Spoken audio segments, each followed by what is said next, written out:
Usa ka pagtuo, usa ka tingog, usa ka katawhan.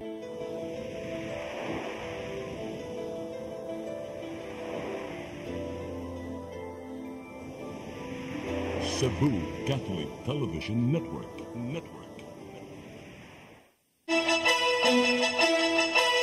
Uluhan sa mga balita sa Sayri 47. Mga pahasubo nunod sa kamatayon ni Pope Francis padayong midagsa. Mga magtutudlo nga moserbisyo sa eleksyon karong Mayo 12 gipaubos sa COMELEC sa final briefing. Gipusil patay sa 24 anyos nga babae sa Cebu Business Park, kasuhan. Two-story apartment building sa Barangay Pusok, Dakbayan sa Lapu-Lapu, nasunog. Sugbo, Kabisayan ug Mindanao, Pilipinas ug katawhan kutos maabot sa tong Sibya sa tibuok kalibutan mayong hapon. Live kita karon sa CCTN Channel 47 ug kini ang tulumanon sa nagunang kasayuran nga angay natong masayran. Ako si Dennis Tabar. Tulumanon sa patas ng mga balita ug opinyon. Ako si Danica Cabalias. Kini ang Sayri 47.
Karon sa kompletong detalye sa atong mga balita, mga dagkong opisyal sa Pilipinas nakigduyog sa pagpahasubo subay sa pagtaliwa na ni Pope Francis.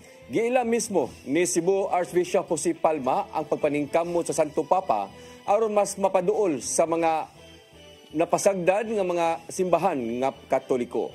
Ang kasayuran ihatod ni Gian Navarro. Nagbaha og lain-laing pahasubo ang mga lider sa kalibutan subay sa pagtaliwan ni Pope Francis o Cardinal Jose Mario Bergoglio. Nakigduyog si Presidente Ferdinand Bongbong Marcos Jr. sa ubang mga lider sa kalibutan sa pagpahasubo sa malinawng pagpanaw sa 88 anyos nga opisyal. Sumapa sa statement ni Marcos Jr. nga gitudloan sa Santo Papa ang katawhan nga ipakita ug ipabilin ang kaayo ngadto sa isig kaingon.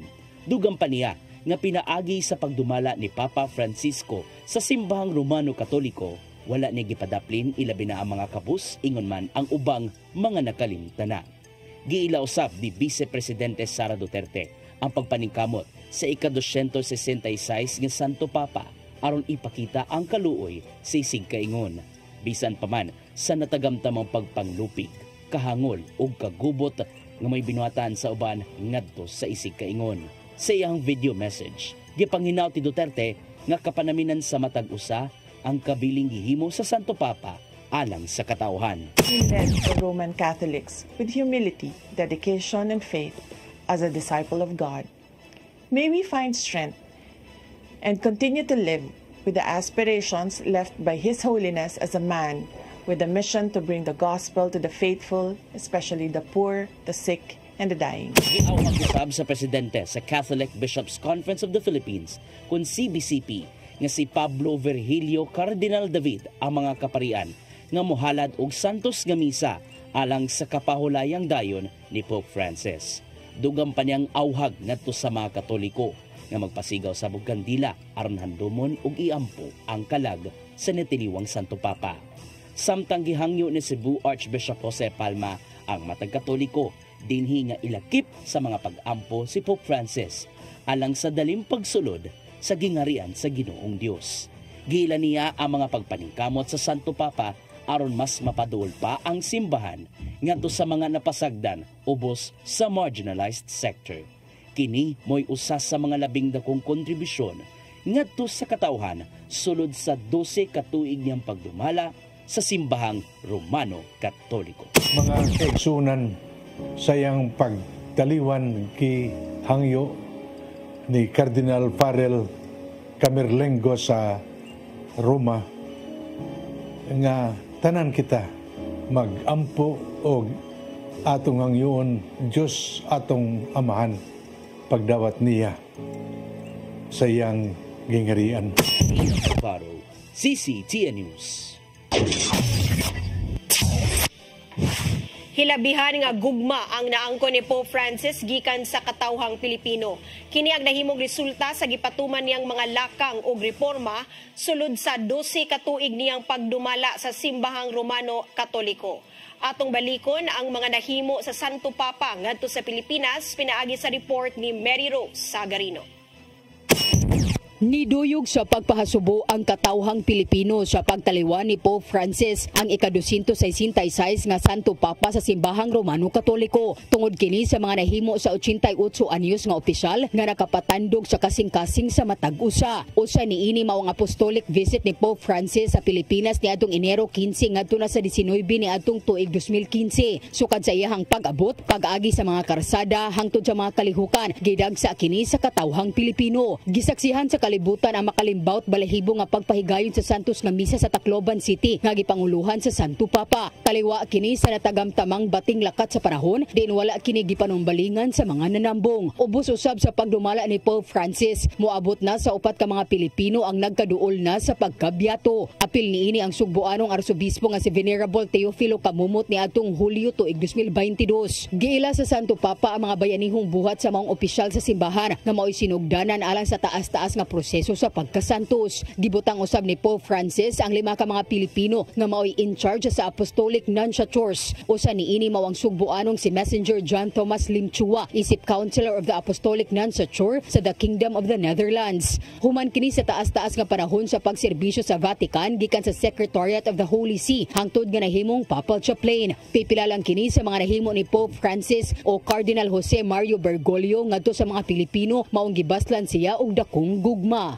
Mary Rose Sagarino, CCTN News.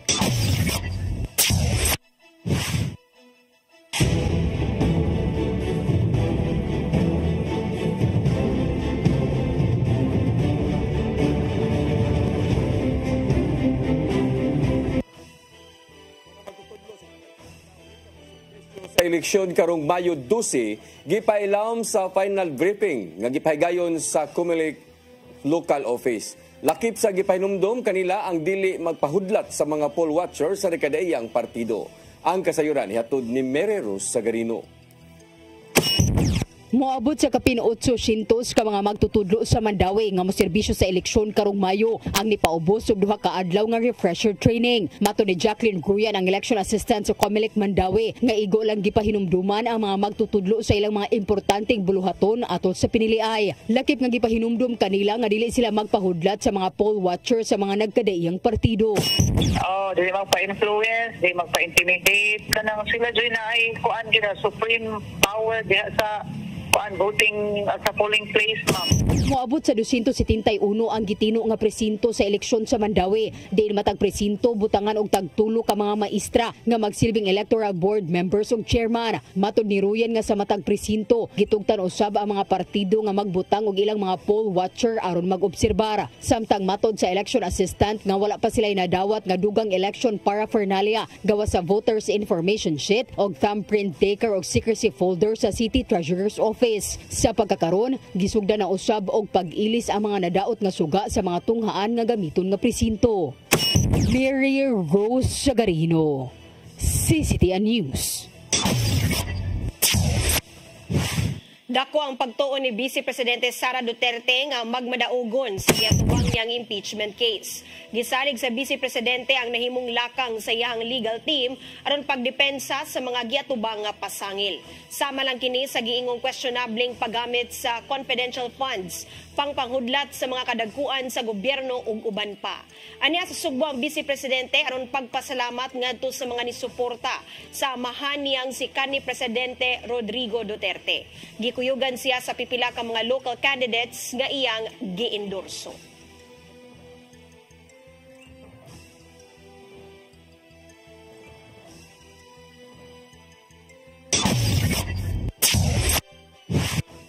Trabahante sa Lapu-Lapu City Hall nga natagak sa garbage truck samtang nag-duty niadtong buwan sa Marso, wa pa makabalik sa iyang trabaho.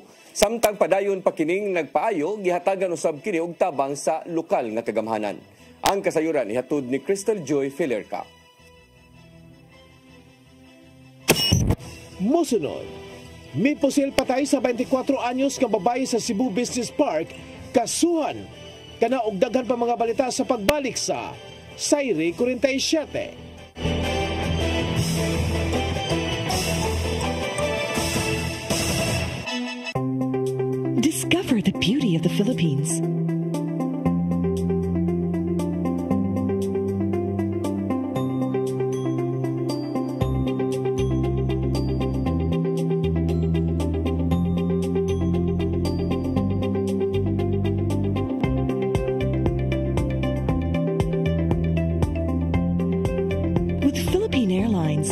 Country's flag carrier.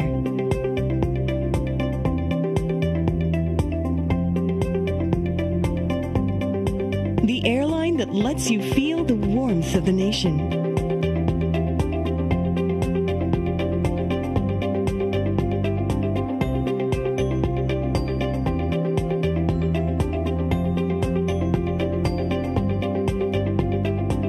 Mabuhay.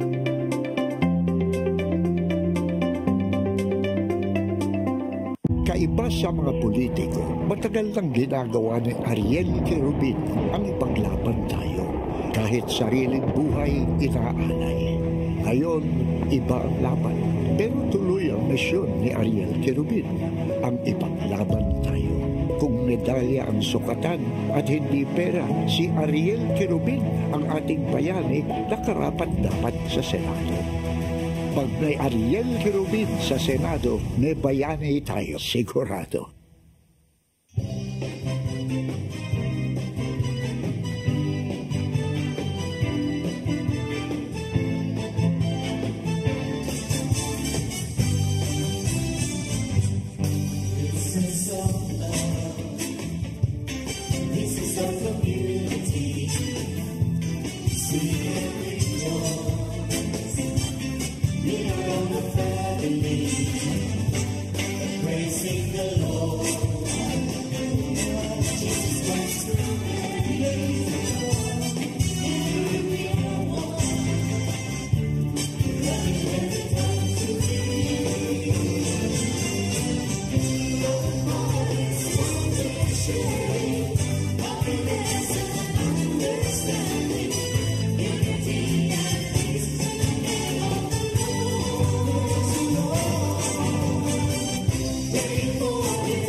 Cebu City Hall building.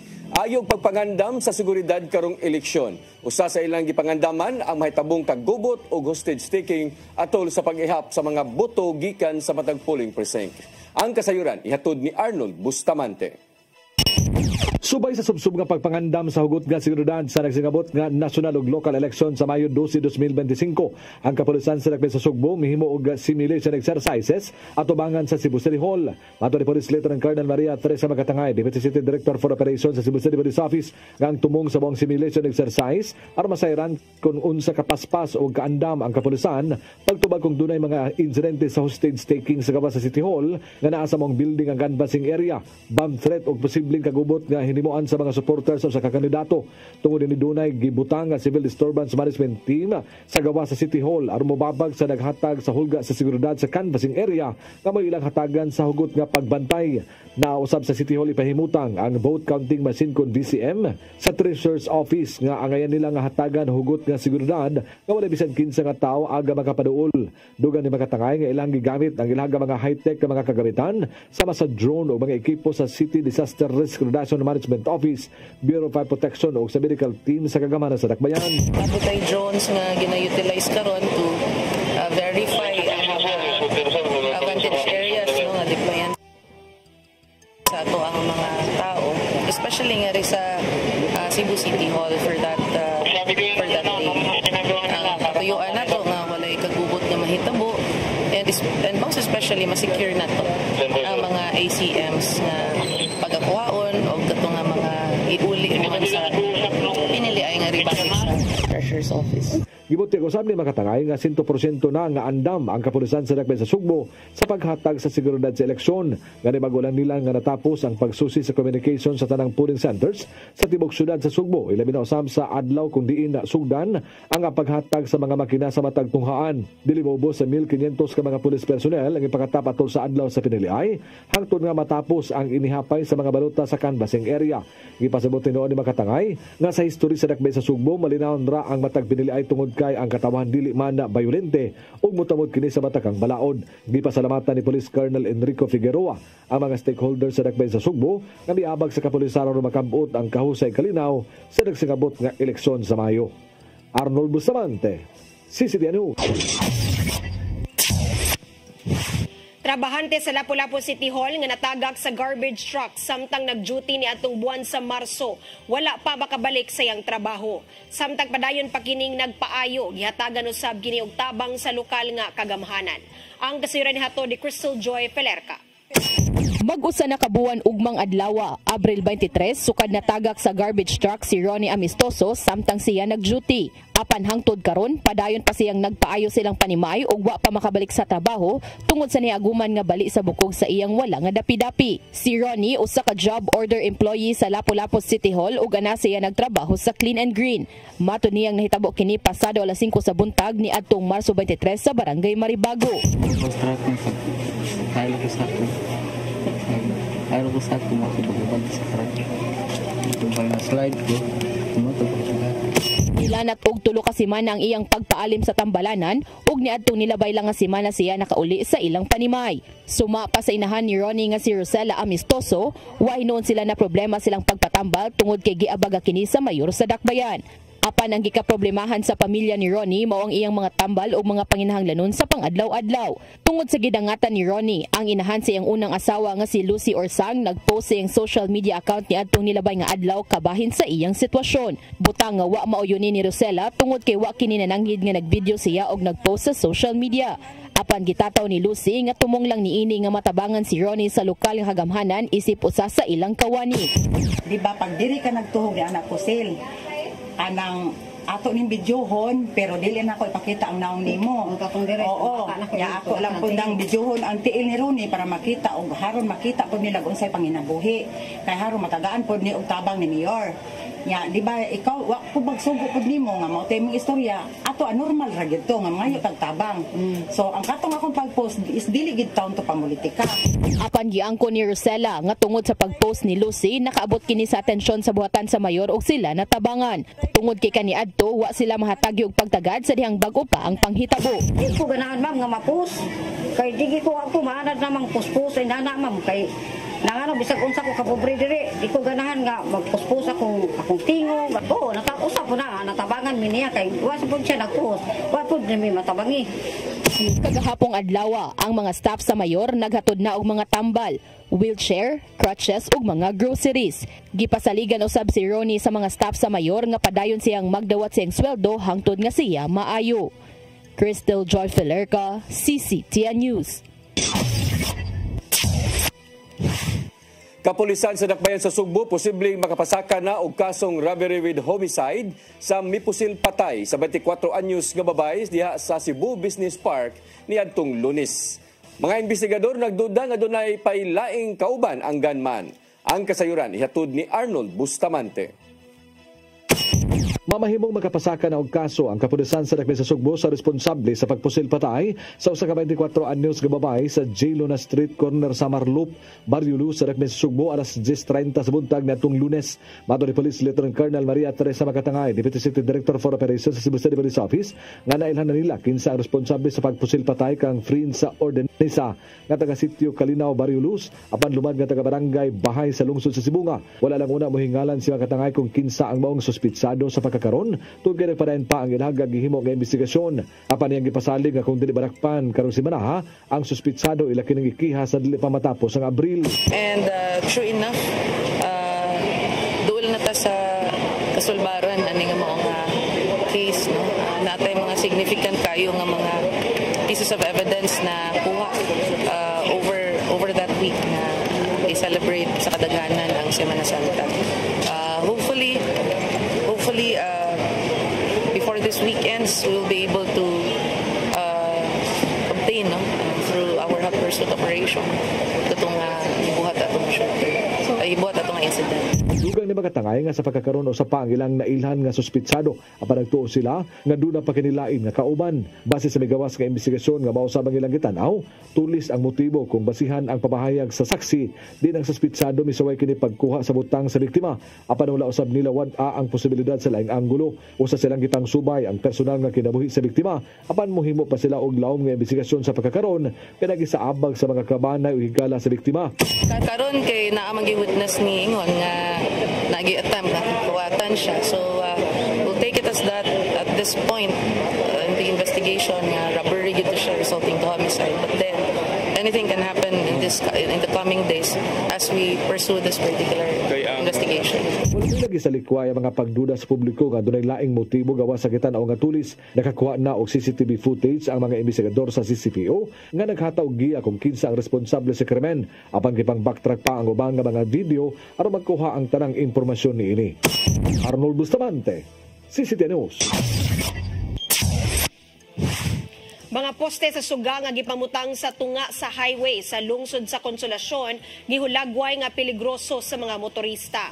Adunay pagpasabot niini ang Department of Public Works and Highways ug ang lungsod. Ang kasayuran hatod ni Mary Rose Sagarino.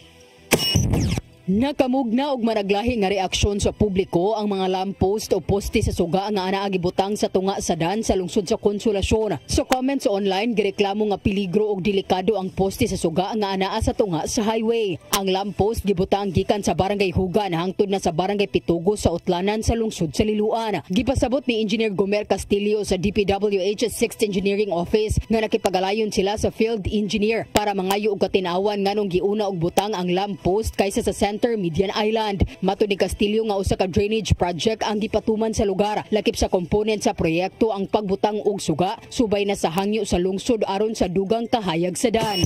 Wala ni klaro kuan sa atong sabot.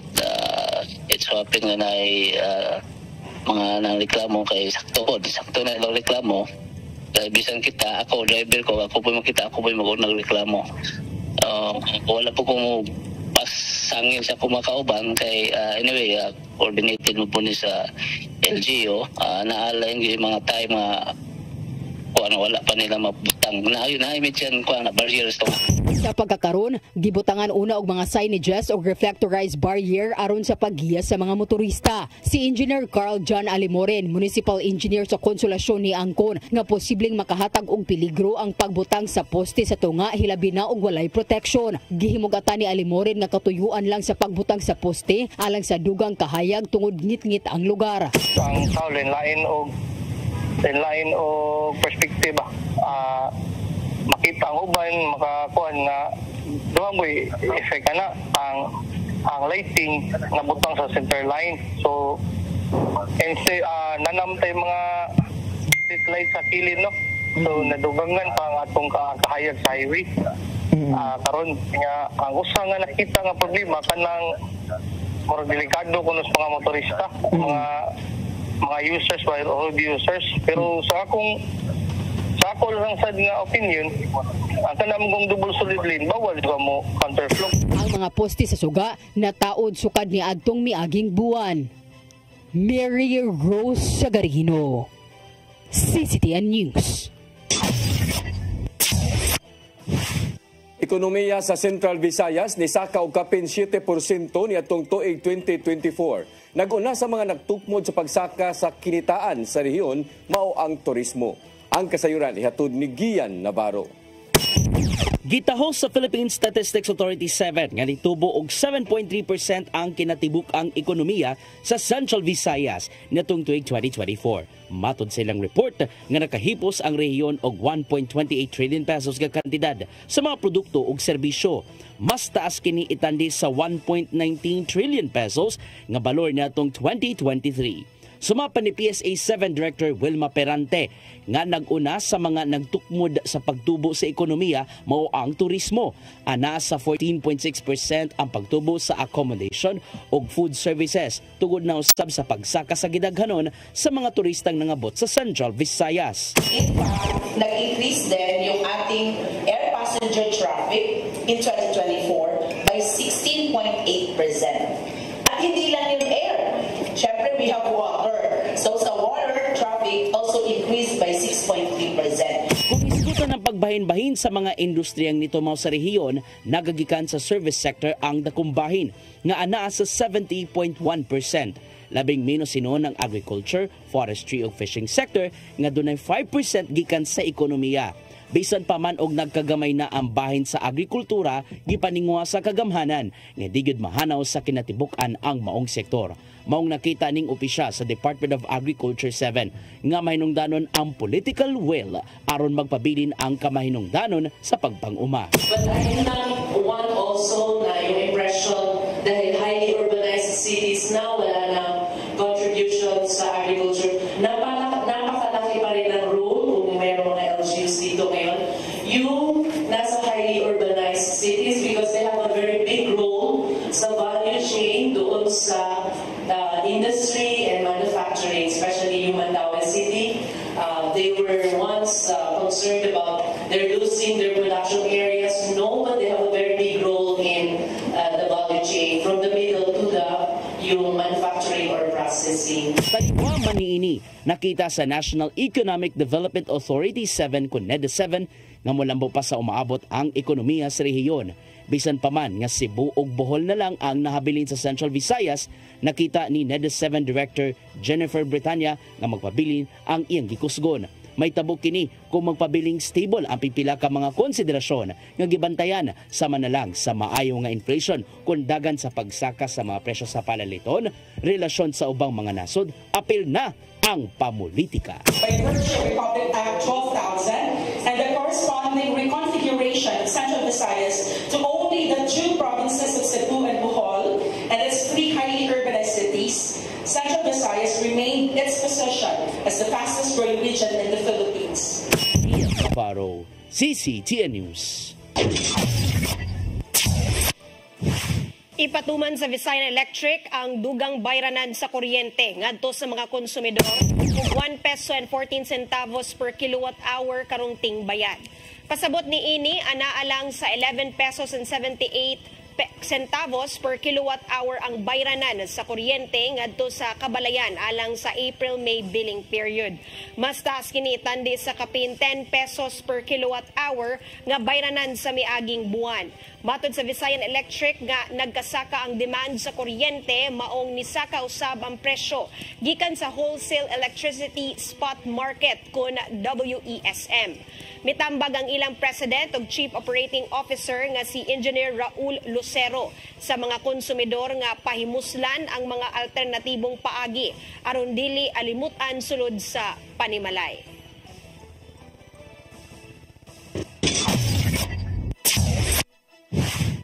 Itahasan ni Mayor Raymond Alvin Garcia ang local school board na sugda na ang pagpalit og luda aron makabalhin sa bag-ong lokasyon ang Buhisan Elementary School. Gisultihan na sa mayor ang labaw sa local school board nga si Attorney John Jigo Dakwa nga makigsabot sa tag-iya sa luna alang sa mamahimong kantidad sa paliton nga yuta. Gitinguhay noon ni Garcia nga barato ang mamahimong kantidad sa luna aron masugdan usab ang procurement process niini. May nunduman nga gipaubo sa state of emergency ang maong tunghaan sa Barangay Buhisan tungod sa mga dagkong liki sa yuta. Kini aron kalikayan usab ang dakong risgo sa tanang mga tinun-an ug mga magtutudlo kuno galing mahugno man ang building tungod sa landslide. It's more or less 4,000 square meter property which was appraised at 5,000 pesos per square meter. So I told them to already start the procurement process for the purchase of the property so that in no time ato nang ma-purchase o makapapugod na dayon ta og school building for our students there in Buhisan. Dugang classrooms itukod sa Cebu City Government dundot sa nagkadaghang mga tinun-an sa syudad. 7 ka mga school buildings ang himuon aron mahunong sa hinay-hinay ang shifting sa mga klase. Ang kasayuran ni Hato Digian Navarro. Gisugda na sa Cebu City Government ang procurement process alang sa itukod nga dugang pang 7 ka mga school buildings sa syudad. Matod ni Mayor Raymond Alvin Garcia nga nagsugod na ang pagpamalit alang sa 5 ka mga school buildings samtang sugdan pa ang laing duha. Mahimutang kini sa pipila ka mga bahin sa syudad subay sa nagkadaghan karon nga ihap sa mga nangiskwela karon sa public schools. Matod ni Mayor Garcia nga masatagan nila og pagtagad ang maayong kahimtang sa mga estudyante maong naninguhang maminusan pa ang shifting sa klase pinagi sa dugang pang classrooms. Imagine after school they have to go home to their respective barangays and then wa kita kibaw unsay mga hitabo nila. So it's more important nga buntag ug hapon din ang eskwela kay para buntag ug hapon na sad sila mangulit. Ipasabot usab ni Attorney John Jigo Dakwa ang head sa local school board nga full capacity na ang mga public schools sa dakbayan sa Sugbo. Ang matag school buildings kay tukod sa syudad ana sa 4 ka mga andana nga dunay tag 5 ka mga classrooms matag floor. Isip pagsanong usab sa hangyo nga magdaginot sa paggamit og kuryente adunay ibutang nga solar panels sa ibabaw. In fact, sa kaninga mga school buildings katong gi-choose karon, most of which na nag-adjust kilometers mo. Ato lang gikuhaan og gamay nga area, no? That's around siguro 400 square to 500 square meters nga area para patukuran building. Dugang panidakwa nga gigahinan kini sa city government og 50 million pesos kada school building ug makuha gikan sa Special Education Fund. Kabay hinuon kini sa tingwa sa liderato ni Garcia nga mao ang sakto nga edukasyon alang sa tanang mga tinun-an sa syudad. Ang kuan man gud ang ideal kaayo nga kanang teacher or classroom student ratio is 1:25. So meaning in one classroom dapat na 25 students. That's ideal. No, but right now ang gi-practice sa DepEd is 1:45. Ian Navarro, CCTN News. Mosunod, 2-story apartment building sa Barangay Pusok, Dakbayan sa Lapu-Lapu nasunog. Kana og daghan pa mga balita sa pagbalik sa Sayri 47.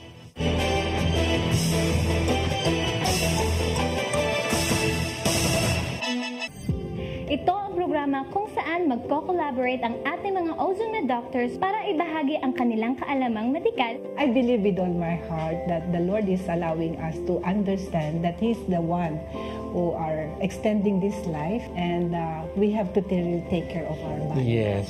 Matag episode, among ipaambit ninyo ang mga healing testimonies. Every day, pag-gising mo, iisip ko kung ilang taon na lang yung tatagal ko, yung ganun.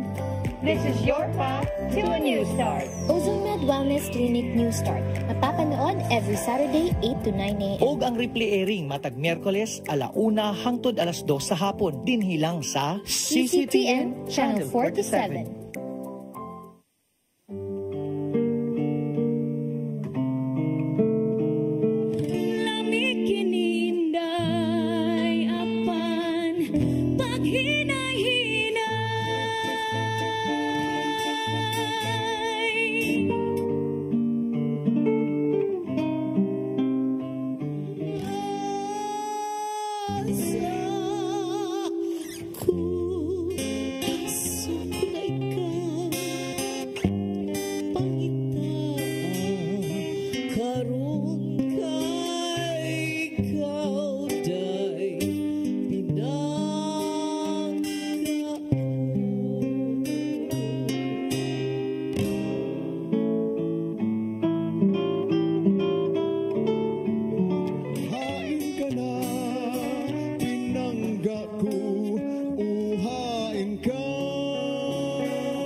Marcelo Briones Fernan, nataw sa siyudad sa Subo niadtong October 24, 1927.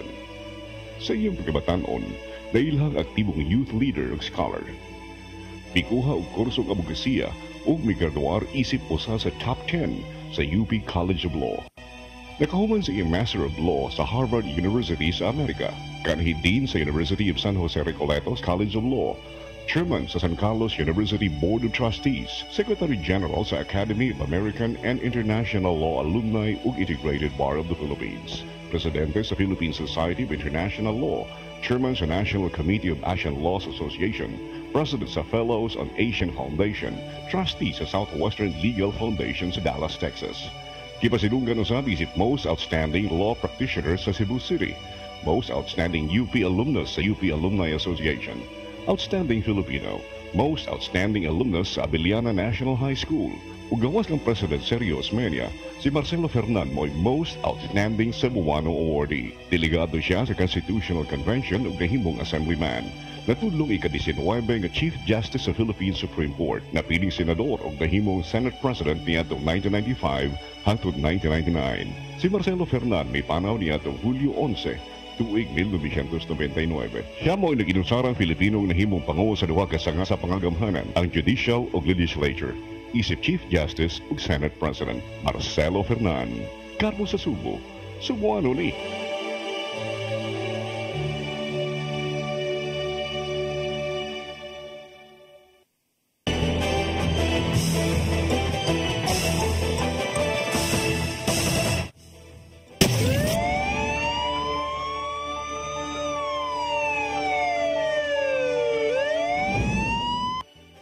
Balik sa ato mga balita, sunog ni Ulbo sa usa ka two-story apartment building diya sa barangay Pusok, Dakbayan sa Lapu-Lapu kaganinang buntag. Nasuta sa investigasyon nga nagsugod ang sunog diya sa ground floor o gadon na nay gitanaw nga anggulo ang kabumbiruhan. Ang kasayuran ihatod ni Crystal Joy Filerca.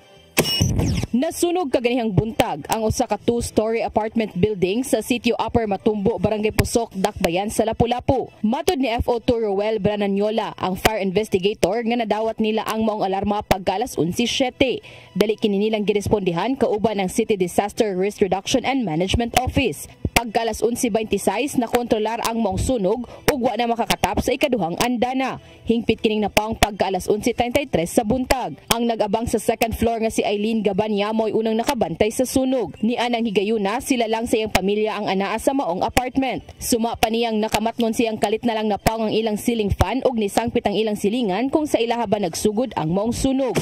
Nay nag-aso. So niya na siya ipa-check daw ang amua. Pagtanaw nako wala, pagdagan ako sa ubos dito na nag-aso, nagkusog. So pagbalik nako kay babaw, di na maglisod ako gawas. Ang auto among nadagamit talaga ay mga sanina ra kay paspas ram di kay mo ko ng kuan. Singa na ni. Ang kayo ba? Matod sa fire investigator nga tulo ka lawak ang ana sa ground floor. Posibleng sa tunga nga lawak nagsugod ang maong sunog tungod kay kini maoy na totally damaged. Padayon pang gisuta ang hinungdan niini apan aduna nay gitanaw nga anggulo sa FO2 Brananyola. Karon ma'am ay under investigation pa ta, no? Amo pa ang gitutukan unsa gihinungdan. Posible sa luto, posible pod sa appliance. So mao na among pangutana sa nag-abang. Wala ra hinoy natalang na angol sa mga insidente apan nagbilin kini og danyos nga 75,000 pesos. Crystal Joy Filerca, CCTN News. Moabot sa kapin 77 million pesos nga balor sa ilegal nga drogas na sakbit sa Cebu City Police Office sulod sa usa ka gatos ka adlaw nga pamunuan ni Police Colonel Enrico Figueroa. Kapin 700 usab ka mga drug personalities ang nasikop sulod sa maong adlaw ug miubos ngadto sa 25% ang krimen sa syudad. Ang kasayuran hatod ni Arnold Bustamante. Moabot ngadto sa kapin 77.5 milyones ka pesos nga balor sa legal nga druga sa nasakpit sa kapulisan sa Lagpas Sugbo sulod sa kagatos ka adlaw nga pamunuan ni Police Colonel Enrico Figueroa sugad sa bilingkod ni Hepe sa Cebu City Police Office niadtong Enero 11, 2025. Usa sa mga programa ni Figueroa siyang pag-asumer sa katungdanan ang pagpuhag sa kriminalidad sa Lagpas Sugbo nga usa sa mando ni Police Brigadier General Rodrigo Maranan ang pangulo sa kapulisan sa Central Visayas. Subay nini nakalusad na ang CCPO og 671 ka mga citywide anti-illegal drug operations nga resulta sa pagkasakmit sa 11,407.38 gramos sa Cebu nga doon standard drug price nga 77,583,784 ug pagkasikop sa 756 ka mga drug personalities. Mato ni Police Lieutenant Colonel Maria Teresa Makatangay, Deputy City Director for Operation sa CCPO nga kung ang maog nga gidaganon sa illegal nga drugas wala masakmit sa kapulisan daghang kinabuhi ang nga mabiktima ilabi na sa mga tigamitan niini. Dako kay ni siya namo nga accomplishment sa ato ang City Director because if wala ni siya nakuha from the streets daghan ay mabiktima sa ng mga users or most likely mga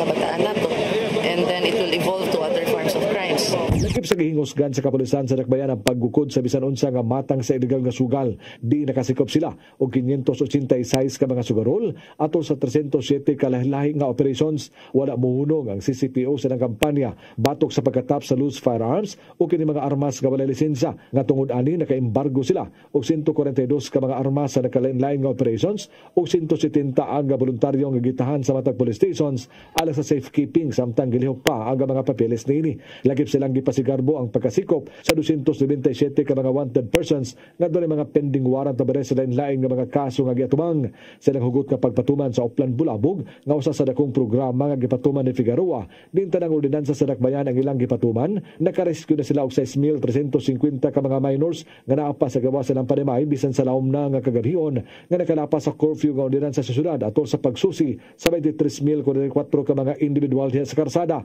Ang Oplan Bulabog nakabisita na usab sa 69,672 ka mga business establishments ug mihimo silang assessment nga giduso na nila sa kagamanan sa dakbayan sa Sugbo ug naka-issue sila og 510 ka mga citation tickets o mamakadapa sa local ordinances sama sa pagpanigarilyo ug pag-inom sa publikong lugar ug paghugaw-hugaw. Kini nga programa mo'y sentro sa CCPO silang proactive nga kalihukan alang sa pagpugong sa krimen idabagan sa partisipasyon sa komunidad. Sa gihimong comparative analysis sa crime data gikan Enero 11 hangtod na sa Abril 21 karong tuiga, itandi sa milabing tuig mitibugsok ang kinitibuk ang crime volume. Ilibina ang 8 focus crimes sa dakbayan sa 25.51%. Ang 8 focus crimes naglangkob kini sa murder, robbery, theft, homicide, rape, physical injury o car theft nga miubos gikan sa 243 sa unang quarter sa 2024 ngadto sa 181 sa susamang period sa 2025. So I'm pretty sure a lot of people will raise their eyebrows about it, but